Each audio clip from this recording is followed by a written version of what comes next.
Hi, this is AJ Benedizan, and this is The Silent Way by Caleb Gazzano.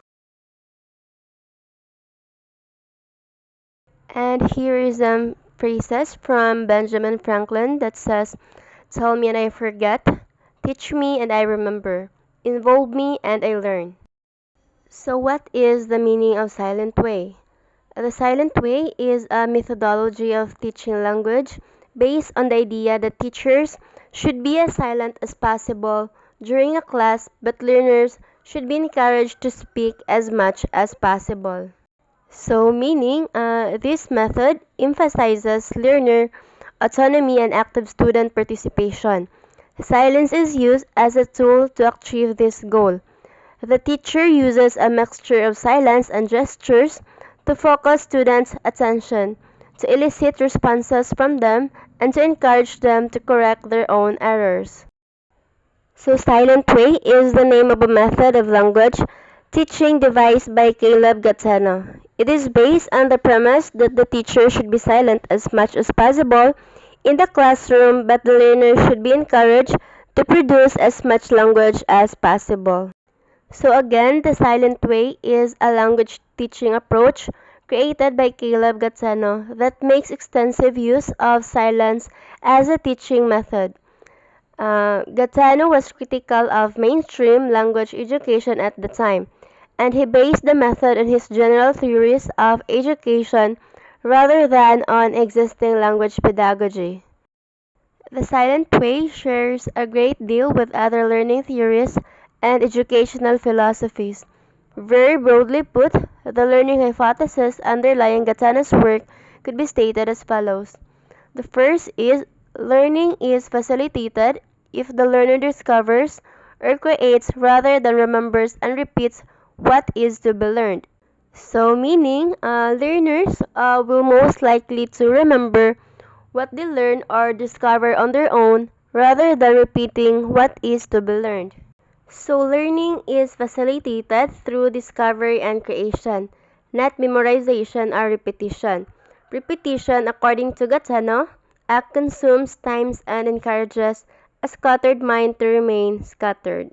The second is learning is facilitated by accompanying or mediating physical objects. Learning is facilitated by physical objects or manipulative. These objects are a source of physical stimuli and also provide visual aids and images that will aid in student recollection. And the last is learning is facilitated by problem solving involving the material to be learned. So students will be most likely to remember or learn if they solve problems on their own. So learning is facilitated by problem solving, which must involve the material to be learned. In Gazzano's own words, this encourages students to develop inner criteria to allow them to monitor and self-correct their own production. Given these three basic principles, a set of properties, physical items, visual aids, and other manipulatives has been developed to aid in the facilitation of the Silent Way. These items work symbiotically to ensure a thorough mastery of the language to be learned. Basic premises for Silent Way. The method is based on the premise the teacher should be silent as much as possible and the learners should be encouraged to produce language as much as possible. The Silent Way assumes that learners work with resources and nothing else, as they are solely responsible for what they learn. The basic method that underlies this approach is simple but potentially quite powerful. In contrast to traditional methods, the emphasis is on the student's learning rather than the teacher's teaching. In fact, it is not uncommon for the teacher to remain silent for parts of a lesson. So in the absence of the teacher dominating the lesson, the student takes an active role in the learning process and their input guides the learning trajectory. The teacher redirects and corrects when necessary, but the teacher grants students greater autonomy and fosters the development of independent problem-solving skills. Students will learn better when they can be active participants in their own learning. It just seems logical that when it comes to language, allowing students to do all the talking is the best way to accomplish that. Theory of learning. Silent way, learners acquire inner criteria. The silent way student is expected to become independent, autonomous, and responsible. First is the possession or right of self-government, and the second is freedom of action. So without your input, students are forced to figure out all kinds of things on their own, mimicking some of the real-life problem-solving situations they might find themselves facing if immersed in the target language. These are skills that they will not have the opportunity to develop if the teacher always does the figuring out for them. It also increases engagement. Learning basic vocabulary and pronunciation can often feel monotonous to students. With a silent way, students are engaged in the learning process, discovering words and sounds instead of having this drilled into them. Students become more engaged and invested in the process as they assume more responsibility for their own learning, and tasks have more relevance. They also have the freedom of action. So limited input from the teacher means almost no criticism, which means students feel that it is safe to make mistakes, a necessary step in language learning. Advantages of silent way. First is the interaction of students not only with teachers but also with each other. The second is the errors are corrected by students themselves, and these errors is become the feedback for teacher to help the students. And the last is silent way. Teachers are less spoken. Therefore, they interact not only with teacher but also with each other. So students will be more likely to be active and independent in learning, and most likely they will interact with their classmates. Disadvantages of silent way. So the first is the silent way is often criticized of being a harsh method. With minimum help on the part of the teacher, the silent way method may put the learning itself at stake. The material, the rods and the charts used in this method will certainly fail to introduce all aspects of language. The learner works in isolation and communication is lacking badly in a silent way classroom. So it may be challenging for some students because it requires extra coaching or scaffolding due to special needs of any kind. They can really struggle with the silent way. These students need frequent interactions with their teacher in order to be successful. So strategies to make the silent way work for you and your students if you decide to use this method. Here are some strategies to help you find success. Educate students thoroughly from the outset about this method and why you are using it. Once you have achieved student buy-in, you can begin implementing this method without fear of scaring them away. Check in individually with students who need it from time to time to make sure that they are okay. You can schedule regular meetings times with them or check in discreetly during class. This will help them feel more confident about their progress. So educate students thoroughly from the outset about this method and why you are using it. Once you have achieved student buy-in, you can begin implementing this method without fear of scaring them away. And you can check in individually with students who need it from time to time to make sure that they are okay. You can schedule regular meeting times with them or check in discreetly during class. This will help them feel more confident about their progress. You can also give feedback non-verbally. Practice conveying a message with body language, gestures, and facial expressions. You will be amazed at how much you can communicate to students without saying a word.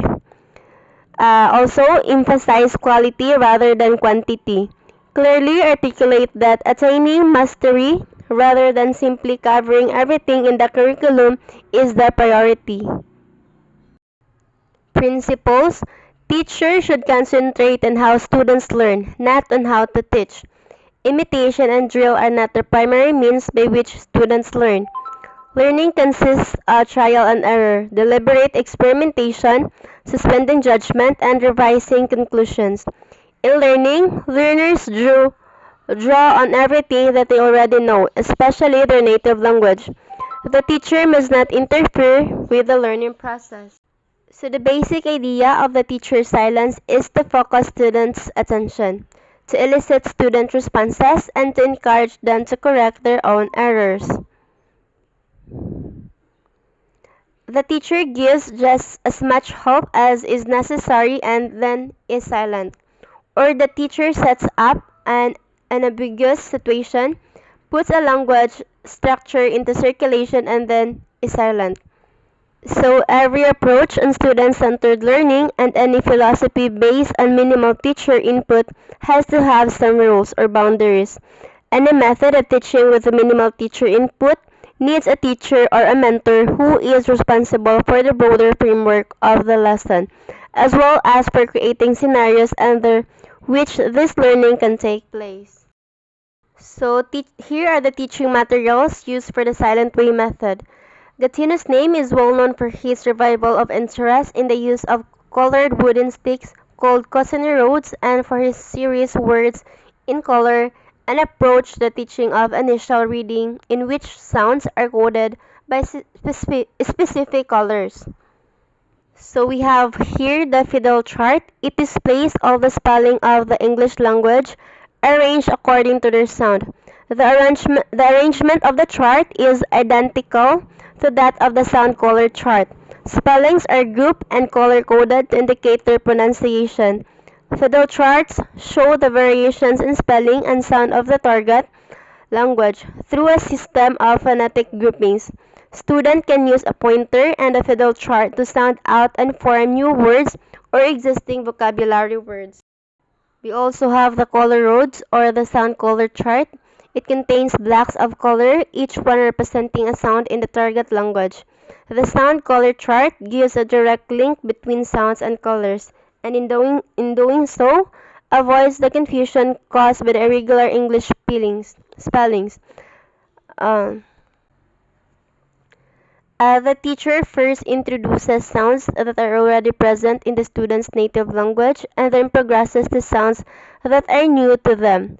These sound color associations are later used to help the students with spelling, reading, and pronunciation. So for the conclusion, it is teacher's ultimate decision to use Silent Way for teaching English pronunciation.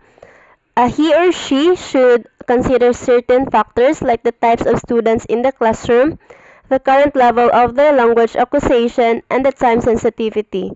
As with other methods and approaches, however, aspects of Silent Way can be observed in many lessons in the modern classroom. In the 1980s and early 90s, for example, it became fashionable in some quarters to argue that excessive teacher talking time was something to be discouraged. Cautionary routes are also popular with some teachers and can be used extremely creatively for various purposes, from teaching pronunciation to storytelling. The idea of modeling a new structure or item of vocabulary just once may also have some justification as it encourages learners both to listen more carefully and then to experiment with their own production of the utterance. Lastly, the problem-solving feature of Silent Way may well prove to be its most enduring legacy as it has led indirectly both to the idea of task-based learning and to the widespread use of problem-solving activities in language classrooms. The innovations in Gatana's method derive primarily from the manner in which classroom activities are organized, the indirect role that the teacher is required to assume in directing and monitoring learner performance, the responsibility placed upon learners to figure out and test their hypotheses about how the languages works, and the materials used to elicit and practice language.